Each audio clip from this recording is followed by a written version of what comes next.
प्रिय विद्यार्थियों, आज के वीडियो में हम 19वीं शताब्दी में राष्ट्रवाद का उदय हुआ जर्मनी और इटली में, उसका अध्ययन करेंगे।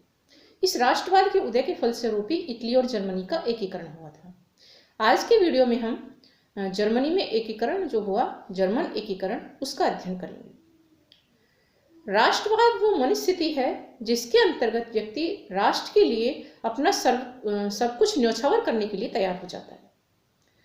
1789 ईस्वी की जो फ्रांसीसी क्रांति हुई, उसे यूरोप में राष्ट्रवाद का जनक माना जाता है। जर्मनी राजनीतिक दृष्टि से विखंडित होते हुए भी एक दूसरे से जुड़ा हुआ था।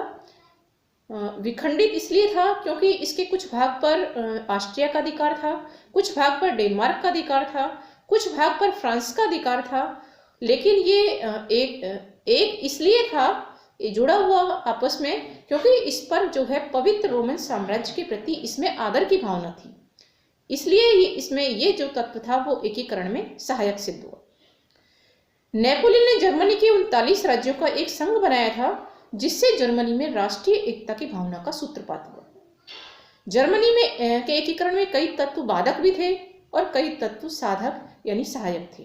जो सहायक तत्व थे जर्मनी के एकीकरण में, उनमें पहला था कि जर्मन की जो जनता थी, जर्मन जो देशभक्त थे, उनको 1830 ईस्वी की और 1848 ईस्वी की जो फ्रांसीसी क्रांति हुई थी, उन्होंने बहुत ज़्यादा प्रभावित किया था और जो है सैनिक दृष्टि से अपने राष्ट्र को सशक्त बनाने की जो भावना है वो उसका सूत्रपात किया था। दूसरा तत्व जो है जर्मनी के एकीकरण में जो सहायक हुआ वो था सम्राट विलियम प्रथम का नेतृत्व, जो प्रशा का सम्राट बना था 1861 ईस्वी में। इसका संवैधानिक सुधारों में विश्वास नहीं था और ये सैनिक दृष्टि से प्रशा को सशक्त बनाना चाहता था।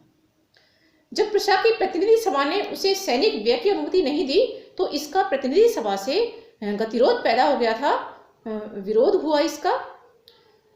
तीसरा जो तत्व था जर्मनी के एकीकरण में वो था जोल्बेरिन संघ का निर्माण, जिसका 1819 ईस्वी में निर्माण हुआ। जर्मनी के राज्यों में निःशुल्क व्यापार करने के लिए इसकी स्थापना की गई थी। निःशुल्क वाणिज्य नीति अपनाई गई, सीमा शुल्क को खत्म कर दिया गया।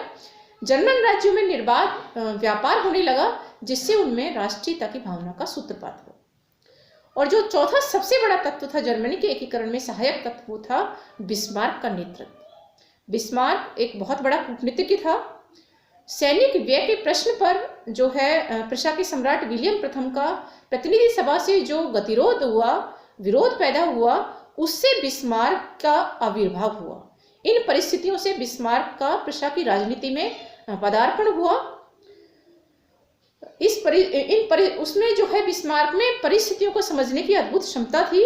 उसने सम्राट विलियम प्रथम की निरंकुशता का समर्थन किया था, क्योंकि उसको पता था बिस्मार्क को कि बिना सैनिक शक्ति से प्रशा को शक्तिशाली बनाए उसका जर्मनी का एकीकरण संभव नहीं है। वो सैनिक दृष्टि से प्रशा को शक्तिशाली बनाना चाहता था।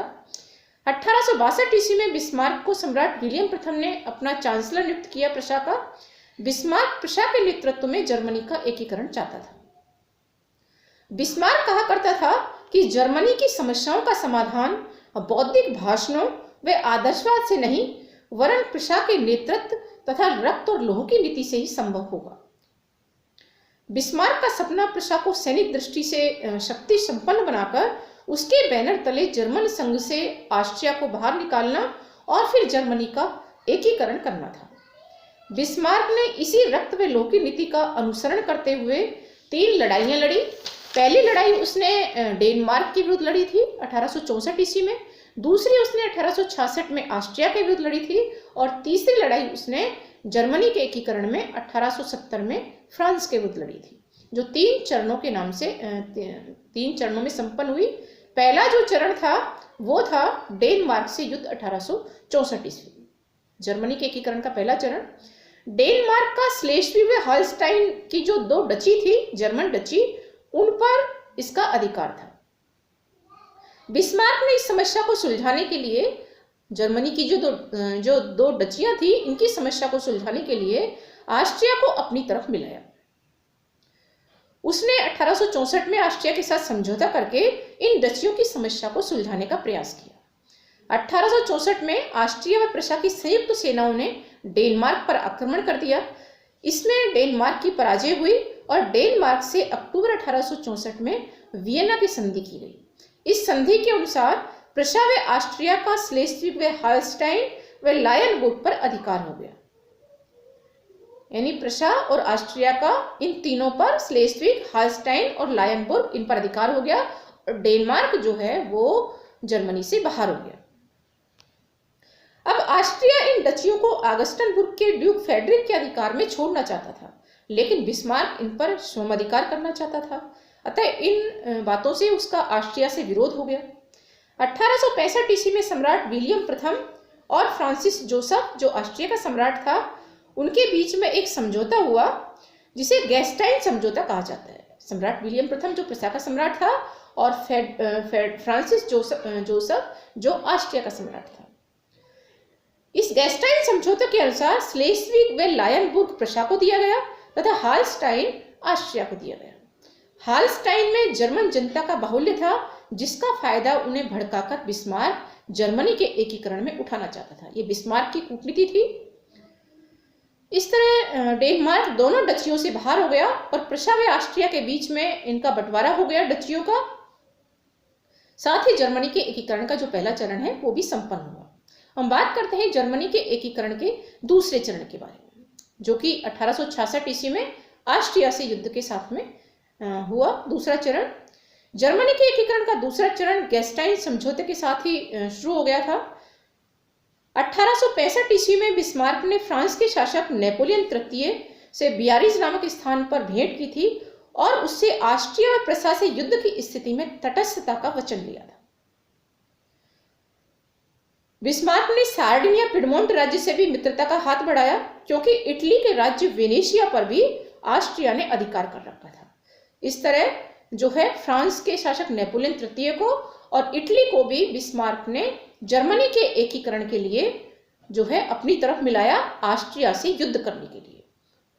बिस्मार्क की नीति थी पहले किसी भी जो है शत्रु का अपनी तरफ मिलाकर के सहयोग लिया जाए और फिर उसके विरुद्ध कार्रवाई की जाए, मौका पड़ने पर उसके विरुद्ध युद्ध किया जाए। यही नीति उसने ऑस्ट्रिया के विरुद्ध अपनाई। 1865 में बिस्मार्क जो है 1866 में बिस्मार्क ने प्रशा व ऑस्ट्रिया की सेना के बीच में सेडोवा का युद्ध हुआ, प्रशा व ऑस्ट्रिया के बीच में, जिसे 7 सप्ताह का युद्ध कहा जाता है और इसमें ऑस्ट्रिया पराजित हुआ। इसके बाद ऑस्ट्रिया के साथ में बिस्मार्क ने जो है प्राग की संधि की और इस संधि की जो शर्तें थी प्राग की संधि की वो काफी उदार रखी गई थी, जो कि बिस्मार्क की कूटनीति का एक हिस्सा थी। क्योंकि बिस्मार्क अभी जो है ऑस्ट्रिया को अपनी तरफ उसके सहयोग की जरूरत थी, क्योंकि अभी फ्रांस से युद्ध करना बाकी था, इसलिए वो ऑस्ट्रिया के साथ संधि की शर्तों को उसने उदार रखा था।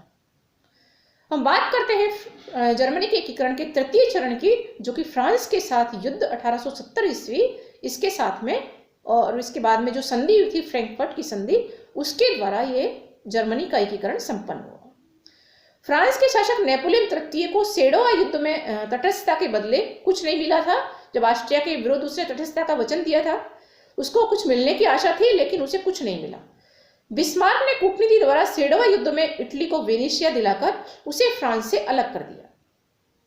इस समय बिस्मार्क ने इटली को आश्वासन दिया कि जब फ्रांस प्रशा युद्ध छिड़े तो इटली रोम पर अधिकार कर ले, जहां अभी भी फ्रांस की सेनाएं जमी हुई थी। फ्रांस प्रशा युद्ध में फ्रांस की निर्णायक पराजय हुई और 1871 ईस्वी में फ्रांस से फ्रैंकफर्ट की संधि की प्रशा ने, बिस्मार्क ने। यह संधि फ्रांस के लिए अपमानजनक थी, क्योंकि इसमें उसे अपने अल्सास लॉरेन के जो प्रदेश थे वो प्रशा को सौंपने पड़े। साथ ही युद्ध का 20 करोड़ पाउंड का हर्जाना भी फ्रांस को प्रशा को देना पड़ा। इस प्रकार फ्रांस प्रशा युद्ध 1870 ईस्वी के द्वारा जर्मनी का एकीकरण संपन्न हुआ, जो कि बिस्मार्क की एक कूटनीतिक विजय थी।